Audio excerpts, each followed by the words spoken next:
This is the Big Stories Podcast, where we tell the amazing and inspiring stories from across the Big 12 Conference.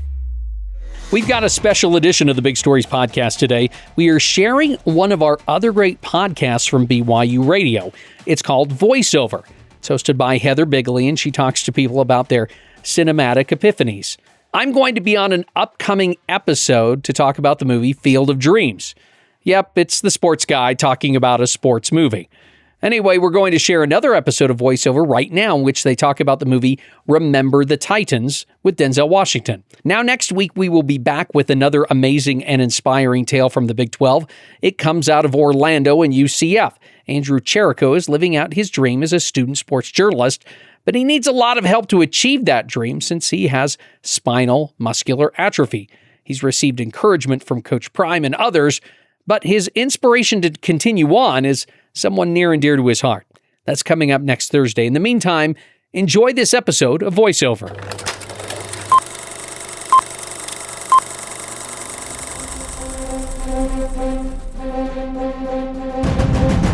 Welcome to Voiceover Movies That Move Us. I'm your host, Heather Bigley, and I talk to people about the movies that made a mark, that led to cinematic epiphanies. And it's not always the movie you'd expect. Today, we're discussing Voiceover's first ever sports movie, Remember the Titans. It's a historical drama about the integration of T.C. Williams High School and football team in Alexandria, Virginia in the early 1970s.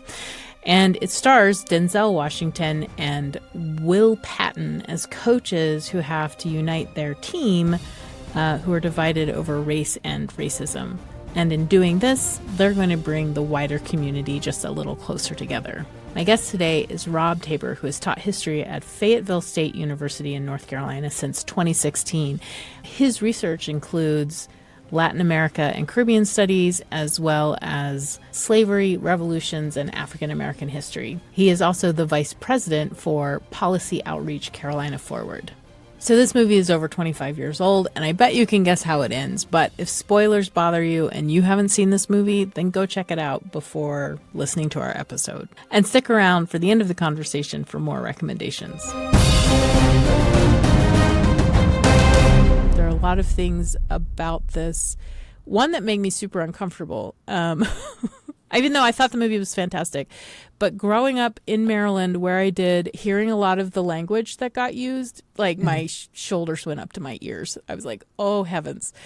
I am very uncomfortable. And of course, the language is racist language that's being used to let us know who the bad guys are in the movie. The white folks who aren't ready for integration. So that was uncomfortable for me. But overall, I wept. Sports movies always make me cry. How about you? Even the ones that are super formulaic still, make me cry. You're just like, oh, yeah. Go get them. Yep. Rudy, we can do it. Yeah. So I was glad to watch it. And as you said, it was a stacked cast, even though they didn't know it at the time. But let's talk about, I'm really interested in you growing up in Delaware and being in the band. And what this means about you as a sports person. Right. Do you consider yourself like a... So I grew up in a family that was into sports, but not particularly good at sports. Apologies to my siblings for that comment. And then, being in the band, the way it was set up in my high school is if you wanted to do concert band, you had to do marching band. And so I put up with marching band my freshman year so I could do concert band. And then by my senior year, I discovered that I was putting up with doing concert band during the year so I could do marching band because it was a lot more fun. But also our team was good. Now, admittedly, good for Delaware. There aren't that many high schools in our league. For the top, of the 25, we're state champions. But it's also competitive enough that there had never been people who had repeated as state champions more than 2 years in a row. So we were the first to do a three-peat championship, and then we extended that to 4 years, and then 5, and then we lost a year, and then we came back and won a year. But wow. So I was there for the start of that streak, those first 4 years. And we had some linemen on our team who were huge. pound for pound, our line outweighed the line at the University of Delaware, which admittedly at that point was like Division I AA. So not, the elite, but still for a high school team to. And so we had, one person who was recruited by Stanford and went on to play for the 49ers. Another one who was recruited by Cal Berkeley. Another one, I think, went off to Penn State. Just some really, truly fantastic linemen. I mean, with a good offensive and defensive line, because they would play both ways, you can do a lot in a high school game. And then I think my favorite sort of high school football moment was the way it was set up, and this is still true in a lot of schools, is boys soccer was a fall sport, but girls soccer was a spring sport. And so for a few years, we would recruit our kicker from the girls soccer team. And Nice. there was one year, this might have been my junior year, where she insisted that she go through the tackling drills with everyone else. She's like, what if someone breaks out of the scrum and is streaking down the field and it's up to me? I have to know how to tackle them. Don't just treat me as like just the kicker. Like I'm part of this team. And sure enough, a few weeks later into the season, someone breaks out of the scrum, manages to evade the rest of the team, but she squares up and knocks him to the ground. I think had a little bit of fun taking off her helmet and kind of flicking her ponytail at him at the end of the play. Yeah, I'm impressed that you know all that stuff. My brother was drum major, I believe. I don't know if it was his senior year only.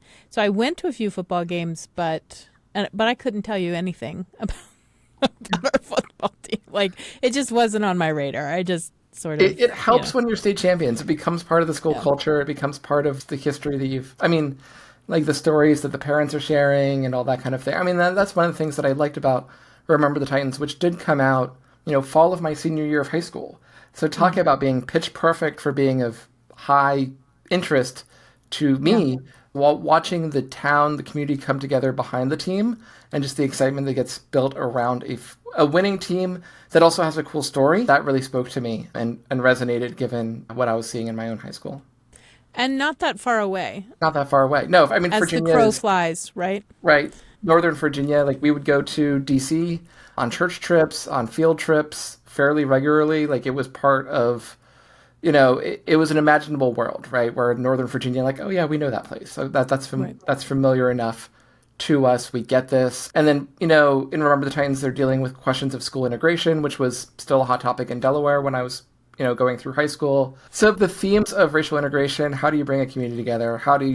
What's the role of football in all of that? That was also something that spoke to me, as well as just being a teenage guy and watching these teenage guys played by people well into their 20s come together, also spoke to me. And then it also got incorporated into church activities and trainings and other things over the next couple of years, because it's like, oh, how do we talk to the young men? We talk to them in the language of football. And here's a good football movie with a good message, and we're going to show it to them and talk to them about it. Yeah. Yeah, when I was looking this film up, I saw in a lot of different forums that many people were saying this was the film that I was shown as part of some kind of youth leadership training. Mm-hmm. This is how I was sort of introduced to the idea of teamwork and leadership and all of these different things. And the film is so fascinating to me because let's just set it up. What we have here is it's 1971. It's Alexandria, Virginia. T.C. Williams is in the movie integrating for the first time.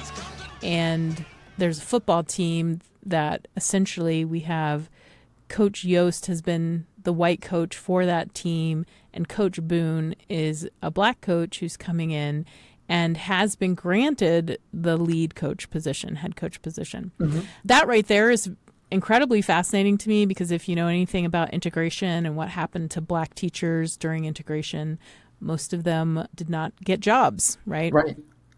Some of the criticism that we see sometimes about how integration was applied, and I should explain, I'm also now a professor of history at an HBCU in the South.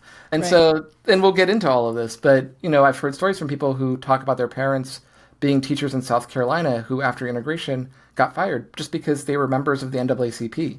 The NAACP is not a radical organization. The LDS Church has partnered with them on various things, but that membership was enough for the local school district to say, no, you can't teach here. Other teachers or principals were just not picked up or severely demoted And Right. in the way it's set up in the movie is Coach Boone is given the head coach position, but then his ally on the school board also explains to him a week or two later. Coach, I'm afraid I put you into a no-win situation.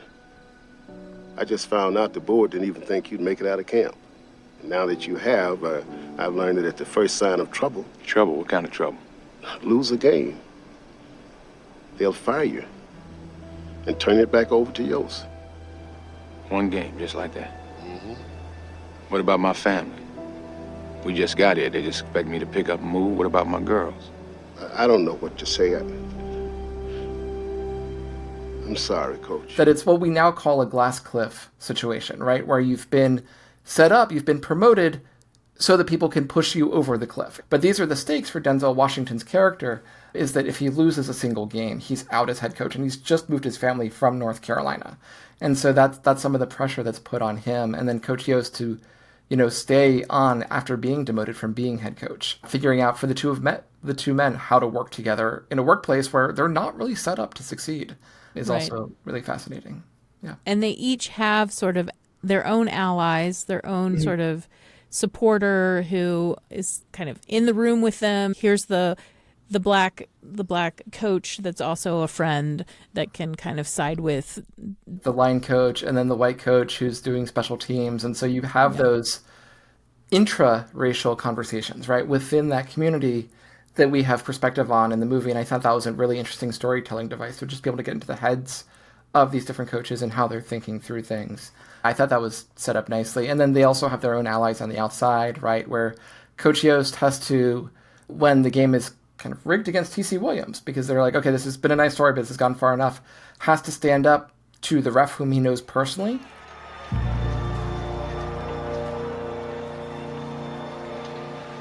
I know all about it, Titus.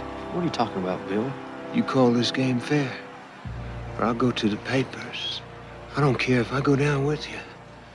But before God, I swear I'll see every last one of you thrown in jail. You dig your own grave. Defense! And this is also going to ruin his chances for the Virginia Hall of Fame. Coach, I took a straw poll. You just lost yourself the Hall of Fame.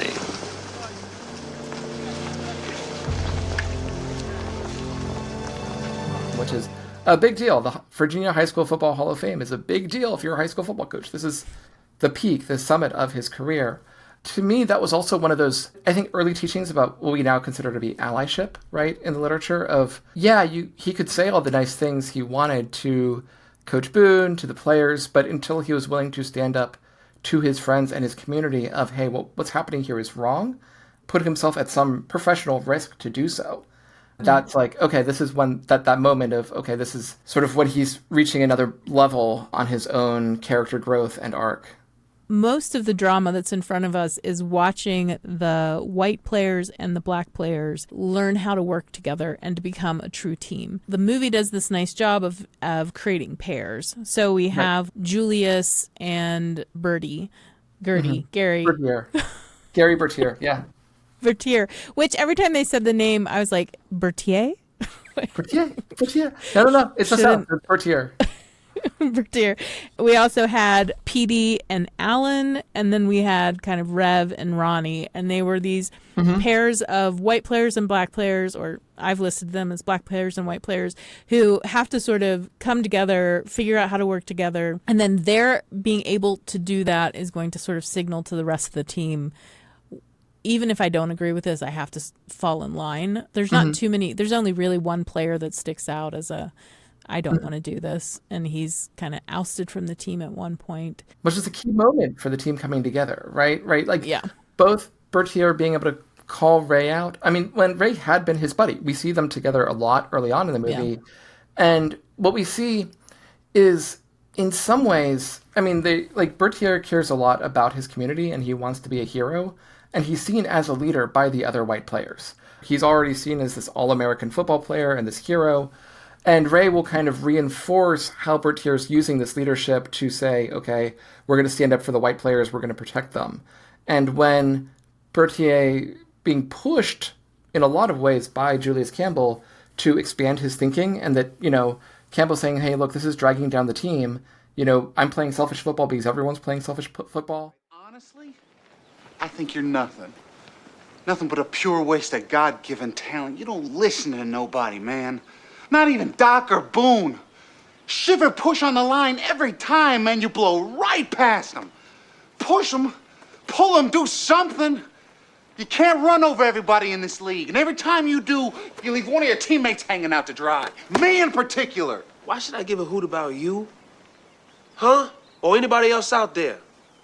You want to talk about a waste, you the captain, right? Right. Captain's supposed to be the leader, right? Right. You got a job? I have a job. You been doing your job? I've been doing my job. Then why don't you tell your white buddies to block for Rev better? Because they have not blocked for him worth a plug nickel, and you know it. Nobody plays, yourself included. I'm supposed to wear myself out for the team? What team? No, what I'm going to do is I'm going to look out for myself, and I'm going to get mine. See, man, that's the worst attitude I ever heard. Attitude reflect leadership, Captain. And that starts to transform Berthier's path, and then he has to both call out Ray, and he makes fun of him in practice, in front of all the other players, right? Whatever it is, it ain't blocking. Give me a break. You want a break? I'll give you a break. Me and Julius... Wait a minute. Just let them Get have to it. Rev once, just one time. I swear to God, I'm gonna hit you so hard by the time you come to. Ooh, boy, you're gonna need a new haircut. You understand me? Let's play, fellas. On the ball, let's run it again. Let's go, everybody. Come on, me. You all right, Big Petey? You all right? You really stuck him, Campbell. Yeah, I love me a little contact, Petey. Left side. Strong side. Left side. Strong side. Left side. Strong side. Left side. Strong side. Left side. Strong side. And that's a big signal to the team, and especially to Julius of, okay, I can start trusting this guy. And then, bonding, going from, and we see this with the buses they initially are in camp, right? Where they start with two buses, one all white players, one all black players, and like some congregation happens, but it's also, when is that kind of congregation appropriate and when is it a problem? And it's a problem when you have to come together as a football team. And so Coach Boone gets on the buses, orders everyone off. All right, listen up. I want everybody off the bus. Let's go. Follow me, everybody. Let's go right now. All right, everybody off the bus. Listen up. I don't care if you're black, green, blue, white, or orange. I want all of my defensive players on this side, all players going out for offense over here, right now. Let's move. Let's move. You and you, offensive bus, sit together. You and you, defensive bus, sit together. Get comfortable, too. Because the person that I have you sitting next to is the same one that you'll be rooming with for the duration of this camp. And he's like, we've got to get this solved in camp if we're going to have any hope of having a successful team. And so just thinking through both lots of different structures of socialization that happen to set up these pairings. He makes Berthier and Julius Campbell room together, and they almost have this fight over this Mexico City poster that Julius is putting up in his room. And actually, they do have a fight that Ryan Gosling happily instigates or just accelerates, exacerbates, whatever. And so, so it's, figuring out how to build that trust. And what we see then, there's a nice parallel later on in the school when there's another fight. But the football players, both the white ones and the African-American ones, are working together to break up the fight and to clear it out instead of escalating it. That's an interesting, callback to the fight at camp of saying, oh, look, we can actually build community here and keep the peace. Yeah. I have to say, while I was watching the film, I thought of all the things that the film doesn't talk about, all the different problems that could have occurred as soon as black football players start dating white girls, right? We don't get anything like that. We also don't get this black player versus this white player going up for the same position. Right? I mean, I'm actually going to push back on that a little bit because you don't necessarily delve into it in too much, but what you do get is little hints of it, right? And this is something the filmmakers do really well. So the fight that happens in the high school happens because one of the black football players is talking to one of the white female students, right? One of the white girls. And one of the white high school guys comes over and is like, You talking to my girl? I don't see any livestock around here, so I don't know what you're talking about. The black football player kind of lips off of like, I don't see any livestock around here. Yeah. Right. So you must be confused. And that's what leads to the fight. But that tension there, right? Which we get into in like the myth of lynching is that this black man made a pass at a white woman and therefore we must kill him, but we're going to trump up these charges and all this other stuff. So we get a little element of that. And then after camp, we see Sunshine, trying to take some of the black players into a restaurant. And they tell him like, hey, this is Virginia. This is 1971. And Ronnie, who's canonically, like in the movie, just come from California, is like, oh, no, that's all over and done with. That's in the past. And the store owner kicks them out and also makes a derogatory comment toward Ronnie. And they actually refer back. And this is one of the things that I think turns the movie from just a simple morality tale to something a little bit more nuanced. I mean, it's still a Disney film about sports at the end of the day. But they refer back to camp of saying, So what? We won a few games. And y'all fools think that's something? Man, that ain't nothing, y'all. And you know what else? We ain't nothing either. Yeah, we came together in camp. Cool. But then we're right back here and the world tells us that they don't want us to be together. We fall apart like we ain't a damn bit of nothing, man. And y'all think we done won something? Man, we ain't won nothing, y'all. Nothing. Rev, what's that you're always telling me when I get sick of trying to keep up with my grades and stuff? Even youths grow tired and weary. Even young men stumble and fall. But those who trust in the Lord will renew their strength. See, amen. Amen. That's what I'm talking about. Amen. Amen, right? That's right, right? Yeah. They will soar on wings like eagles. Like eagles, y'all. Like eagles, y'all. They will walk and not grow faint. Can I get an amen? Yeah. Playing broken Friday night, y'all. Y'all gonna play like you ain't got no heart? No! You all want a victory? Yeah! You all want a victory? Yeah! Turn it!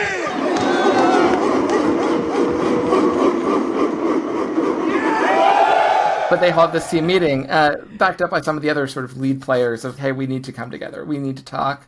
We need to actually play together. What we see, too, is the coaches themselves, they're encouraging in the players, but they also have that growth. Even in as late as the state championship, right? Where Yost has to ask for help from Boone on defense. I hope you boys have learned as much from me this year as I've learned from you.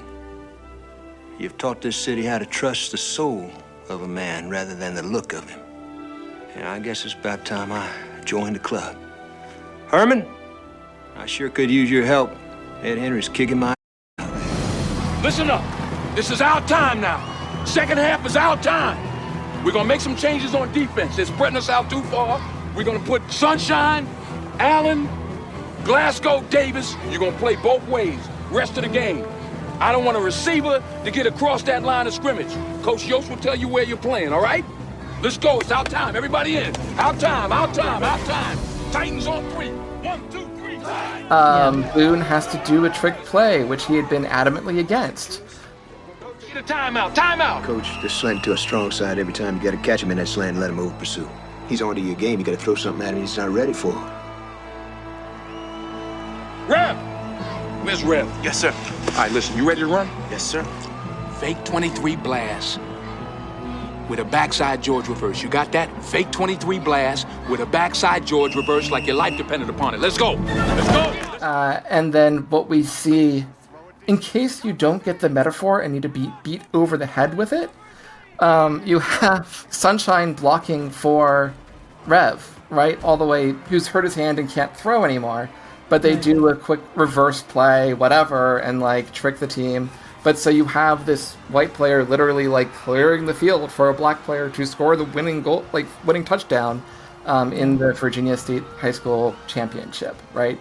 But it's because the coaches also figured out, oh, we can't just like keep to our own corners where one runs the offense, the other one runs the defense. We actually have to work together in order to win this season. Because they solved a lot of things at camp, but they also recognize that you have to keep building those ties. You have to keep discussing those problems. And then you do get a little element of like fear of the police. You get, some touches on block busting where the white neighbors at first are really afraid of what this is going to mean, for their neighborhood and their property values, right? When the Boones move into their street. And then they come out and celebrate once, being a winning football coach can solve a lot of problems. Berthier's mother prevents him from going down to the Berg to play basketball with Julius. So you're going to come to church with your mother, right? It's just, and Julius is like, oh, I knew you weren't going to come hang, et cetera, et cetera. Julius is a little bit afraid when the police officer, pulls over to talk to him of like, okay, why is this police officer, pulled over to talk to me? I'm not doing anything. I'm just here to see Berthier. Heck of a game you boys played last night. Thank you, folks. Best defense I've seen in 20 years. Tell that coach of yours to keep up the good work. Oh yeah, I'll do that. But the police officer just congratulates him on a game well played. Yes. But you have that hint that it could have been that Campbell felt in danger. A little bit. There is this interesting thing for me. There are so few female characters, and the two white characters that actually have lines are Berthier's mom and his girlfriend, and both of them are going to be convinced eventually by Julius himself, right? That this is a good person, and I have made assumptions that I'm ashamed of, and I'm going to, so we have the scene where Julius goes into the home for dinner at, Berthier's house, and then he picks up his mother and gives her this huge hug, and, and she's okay. She survives that. And she survives that. And that she sends Julius later on in the movie into the hospital room. He doesn't want to see anybody but you, Julius. Yes, ma'am. You are strong. Yes, ma'am. Those tears are not going to make my boy walk again. Giving him some courage and saying, you've got to be strong for my boy. Like, only you can make my boy walk again, right? You have Emma, I think is the name of Berthier's girlfriend, who, when he tries to introduce Julius to her after, at the first day of school. Julius, this is Emma.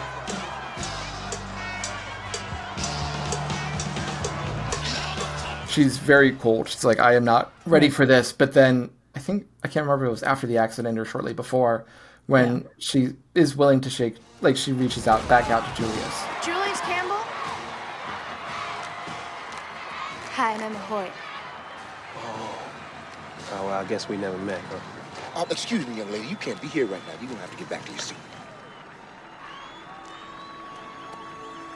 Well, now we've met.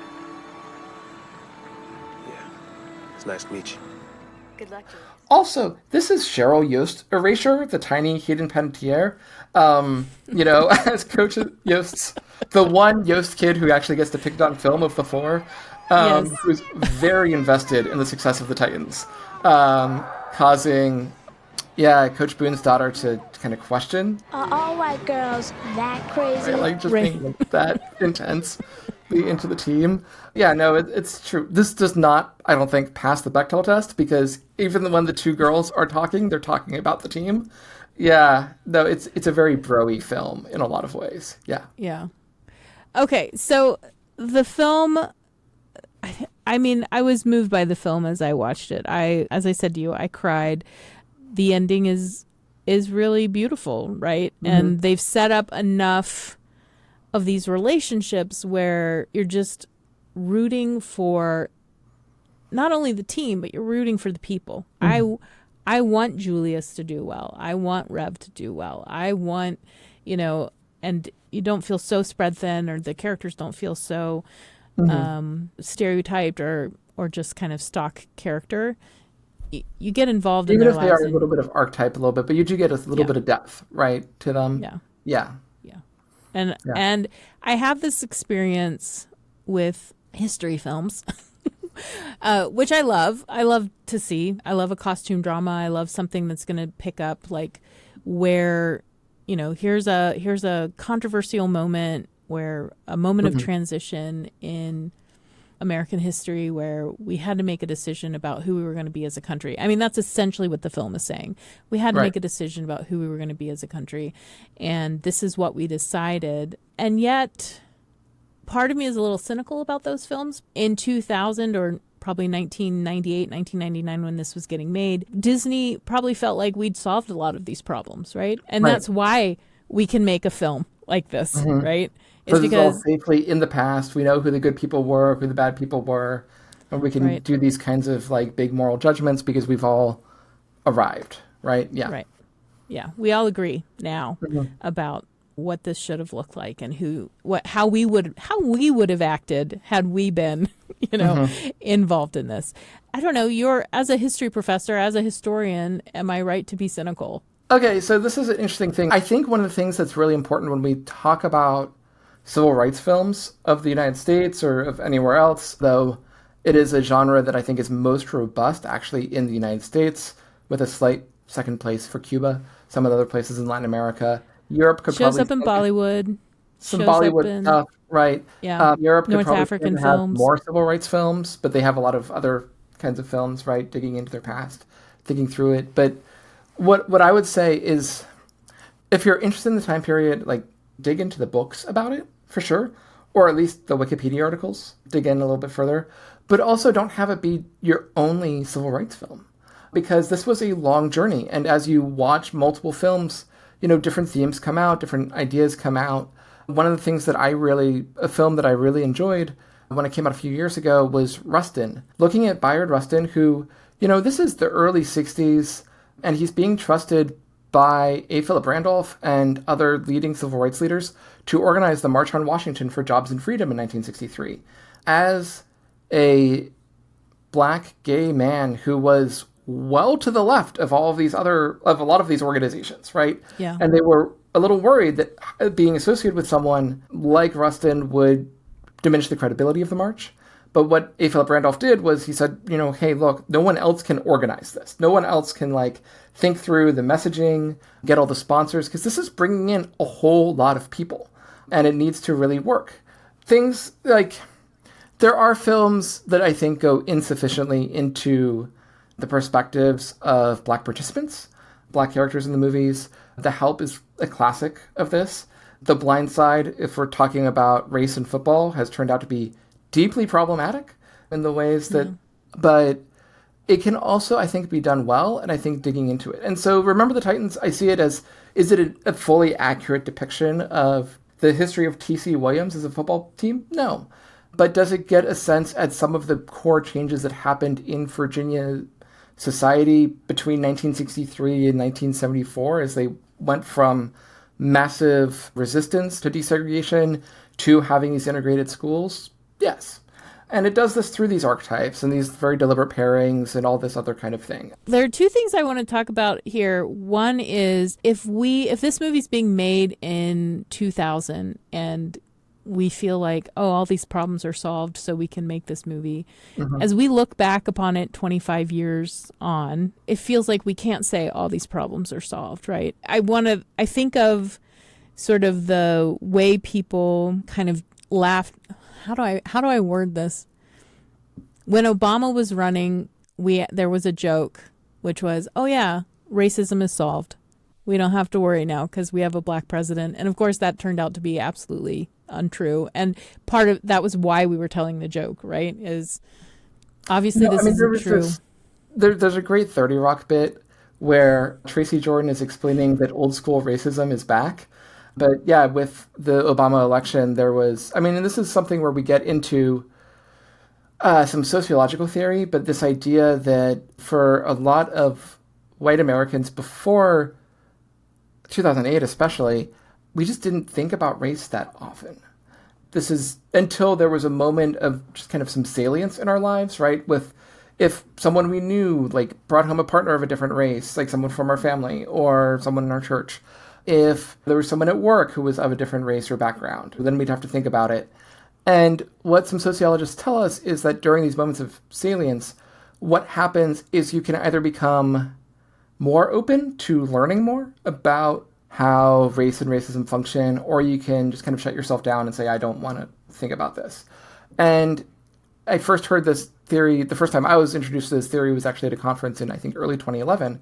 And they said, one of the things I'm looking at as with the Obama election is this is a moment of this kind of racial salience, but for the entire country. We're going to have some really intense conversations as a country over the next several years. So to get back to your question, I can't help but think about Remember the Titans and the production of it as being tied into this end of history, this Francis Fukuyama idea of this broadly small L liberal democracy is the mode.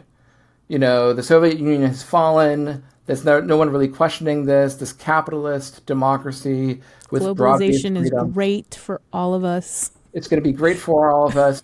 And he does have a note at the end of the book. He says, basically, unless we get bored and decide to blow it up.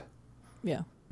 Right? And that's kind of the thing is, okay, did we get bored and decide to blow it up? And then how do we find ourselves, our way forward where we're understanding each other as a country? Where I am now living, I'm in Fayetteville, North Carolina, which is the home to Fort Bragg, the largest military base in the world by population. And there are a few lefty professors out there who are like, oh, the American military is the source of all evil and all that stuff. And it's it's an institution, like all institutions. And it's been used for some good things and some not so good things. That's true. But when you think about race in America, to go back to A. Philip Randolph, who, if you don't know that name, whoever's listening to this, look him up. Really impressive person who really shaped the 20th century in a lot of ways that we don't necessarily realize that this was all him. But one of the things he put a lot of pressure on FDR to do, and then Truman, was first desegregate the war industry during World War II. That African Americans could have basically equal opportunity for getting wartime jobs, getting employed, coming out of the Great Depression.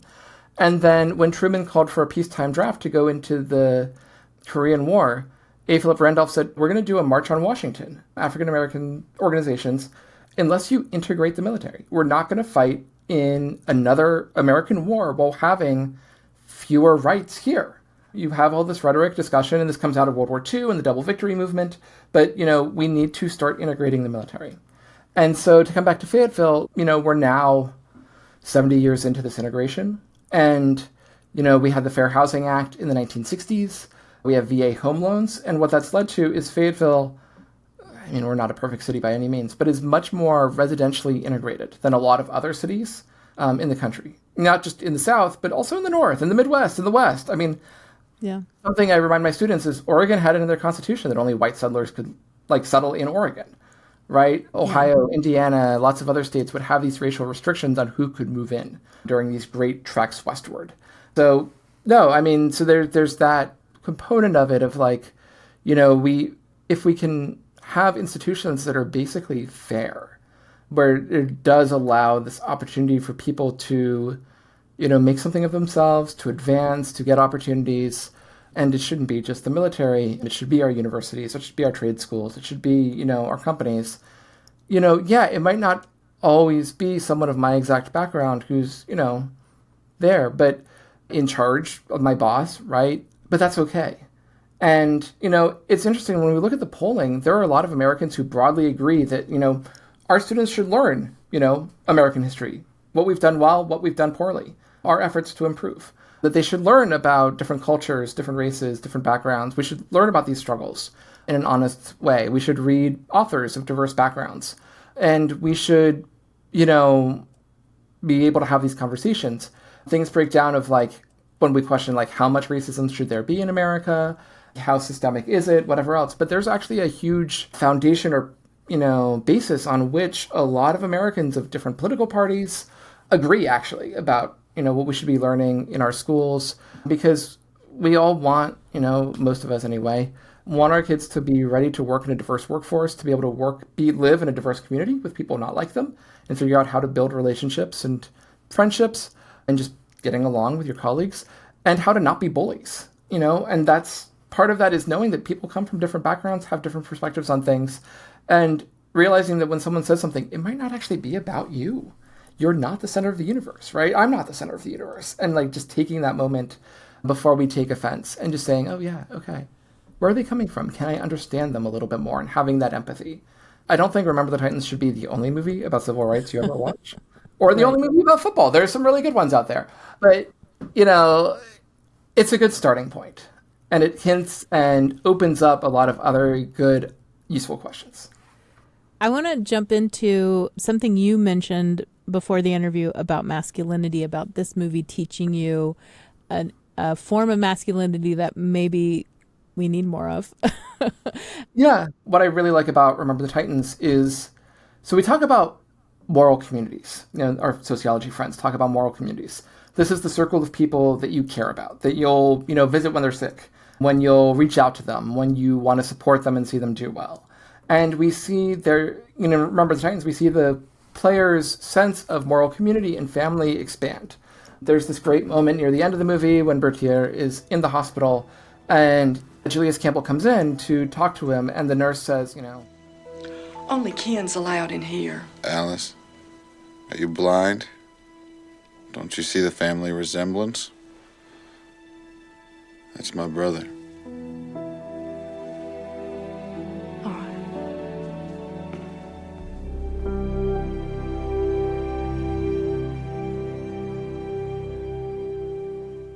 Where that's, showing that Bertier's moral community has expanded to the point where he considers, Julius to be his brother. They've worked together. They've struggled on the football field together. They've struggled as leaders on this team to bring this team together in a big way. They've hurt each other, but also learned how to repair that hurt, where they don't get so caught up in the past of who they used to be. They allow each other to grow and they celebrate that growth, I think is really, really important. And Remember the Titans shows how it's possible to be masculine.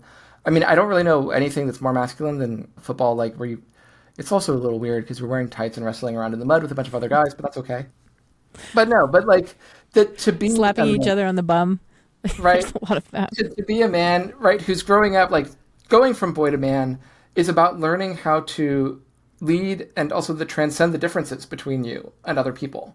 That you take serious things seriously, but without losing heart or humor and without tearing down women. That you can stand up and be a member of the community, having that sense. Bertier still thinks of himself as a hero, but he's redefined for himself what heroism looks like. And that part of that is looking to build each other up. When I was in Scouts, one of the big things that, we talked about a lot was not leaving other people behind on the trail. And I think part of the loneliness epidemic, and I'm glad that we're also looking at how our school system sometimes leaves boys behind, ways we can do better. I do think a lot of people in the country are lonely. That might be a larger struggle for boys because we place, I don't know, there are a lot of guys out there where their partner or their girlfriend is the only friend that they have, and that's really sad. And that's a really lonely way to go through life. There's this quote in the New Testament, right? When I was a child, I spoke as a child, and became a man, I learned to put away childish things, which usually gets thrown teenagers to stop playing video games. And it's really, come on. But part of putting away those childish things is putting away that dehumanization, putting away that name calling, putting away that we're all just out for ourselves. But that you can take some time to help someone else along. You can take some time to listen to a friend. But what we see in Remember the Titans, we see this masculinity it's about lifting each other up. It's about learning how to trust and learning how to act on that trust and keep that trust with each other. And I think there's a reason that so many films that have stayed with a strong following are fundamentally built around teams. You see this team coming together to do a project, whether that project is robbing a bunch of Las Vegas casinos, like the Ocean's movies, or some of my favorites, or winning an a cappella competition like Pitch Perfect, or defeating, invaders from outer space. One of the things that teams do well, or team movies, the point that they try to make, and I think is so important, is we all have different roles to play. Mm-hmm. And I think that's really crucial, especially for young people, even at my age, reminding myself, I don't have to be the quarterback. I actually have something to contribute as the running back, or I have something to contribute as the kicker. And that makes me important to the team. You don't have to do it all. You don't have to be all things to all people. But you do have to learn how to be part of a team and to figure out, okay, what's my role here? How do I think about this? And how to be part of a good team. Figuring out, okay, what kind of team do I want to be a part of? And what can I contribute there? And when do I need to step back and all that kind of thing. But I really like this movie and other team movies because it shows everyone has this role. You don't have to be in charge of everything. You So- don't have to be the star in order to have a good life. Yeah. One of the things that I actually found really moving, and we might call it the paratext. So paratext is like the stuff outside the movie. It probably isn't. Actually, we might think of it as credits. But at the end of this film, there's the what everybody did later in life. And, you know, a lot of those people went on to work in local Alexandria jobs. This person became a teacher. This person became someone over at Parks and Rec. I found that incredibly moving. And there's probably a couple of reasons for that. You and I met at the University of Florida. And when I got to the University of Florida, it was right after the university had won both the National Football Championship and the National Basketball Championship. And there's this attitude of like, sports are the most important thing that I got there in that culture. And this is the best time in your life is when you're going to be on this team. And everything after this, right? It's just going to be a letdown, right? Letdown. Cue John Mellencamp's Jack and Diane. John Cougar right? Mellencamp. Yes, exactly. And what I saw in this movie and what I was hoping that other people might see is that this was a great time in these young men's lives when they knew what it was to be on this team and they got to win and they got to have that experience. But hopefully it was preparing them for what was coming later. And it isn't the peak. It isn't the best time in their life, but is in fact just more training for the really important things that they'll go on to do. And they don't become world famous, right? Like, I mean, they're famous now because of the movie. And, you know, Sunshine, Ronnie Bass had a pretty good college career, but he wasn't the greatest football player in University of South Carolina history or anything like that, right?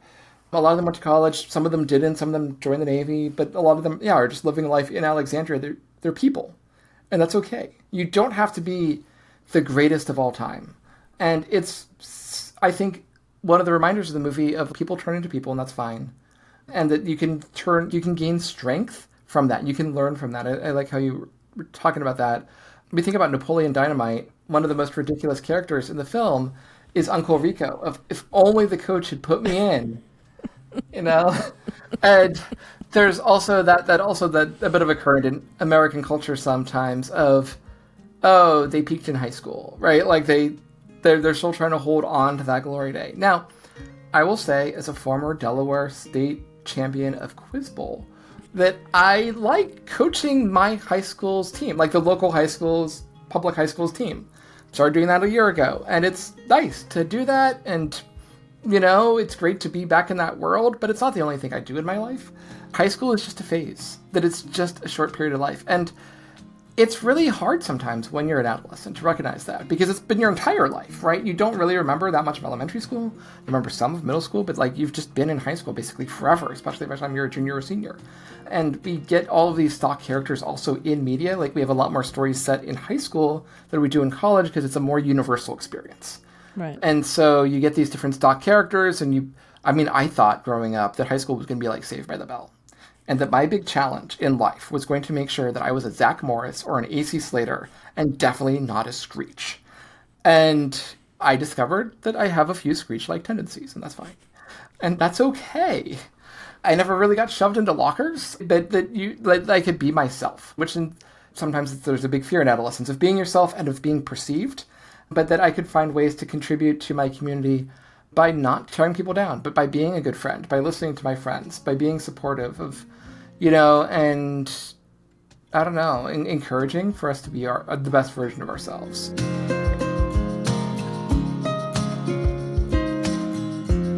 Thanks to Rob for talking to me about this movie.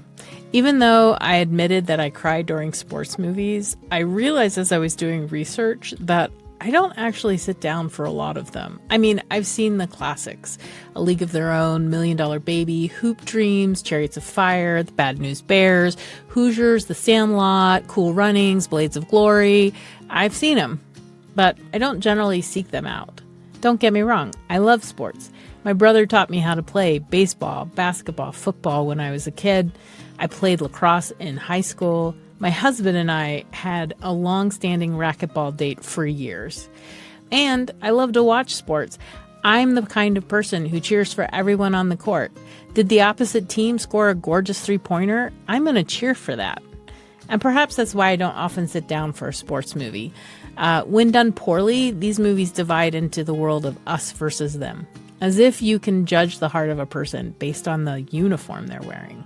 Yet, when done right, these films and sports generally teach us about sacrifice, discipline, teamwork, unity, and believing in something greater than yourself. So if I were going to make recommendations about those values, I'd have to recommend the following. The first is Seven Samurai from 1954, directed by Akira Kurosawa. It's his most well-known film, and it's incredibly influential in American cinema. It's about a village who hires a group of samurai to defend them from bandits. You spend most of the movie with the actor Takashori Shimura, who is one of Kurosawa's main actors. He was in 21 of 30 Kurosawa films. And he's the one who's going to gather the Ronin needed for the team. And then the end of the film is the attack and the defense of the attack. We watch the samurai and the villagers sacrifice for each other, and it's exciting and moving and poignant and truly gorgeous in that hyper-masculine way of the Japanese. In a similar vein, and from the very same year, is Stalag 17, which was written and directed by Billy Wilder, an Austrian refugee who escaped World War II in his own country and came here to the U.S. and then took Hollywood by storm. It's a movie about a group of American officers who are being held in a World War II German prison camp. And they're planning their escape under the noses of the Nazis, who in this film are mostly played for laughs as dopes. The Americans are from all over the country, all walks of life, and they show us what's great about America. Our ethnic, class, and regional diversity make us smarter, make us stronger, make us way cooler. This was a definite theme in World War II films of the 20th century, and Stalag 17 makes it shine. It's funny comedy with moments of poignancy, and also there's soldiers in drag, which is another 20th century filmic wartime convention, if you didn't know. In honor of the recent death of Robert Redford, I'm going to recommend to you Sneakers from 1992. Redford leads this team, but the members of it are Dan Aykroyd, Ben Kingsley, Sidney Poitier, David Strathairn, and the very young River Phoenix. It's a heist film, and I love heist films, but it's really much more about the relationships than the caper, as any great heist film is.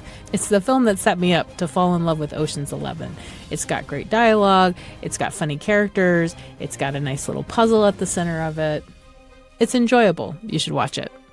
So those are our recommendations. Voiceover is produced by BYU Radio and edited by Spencer Boyer. I'm your host, Heather Bigley.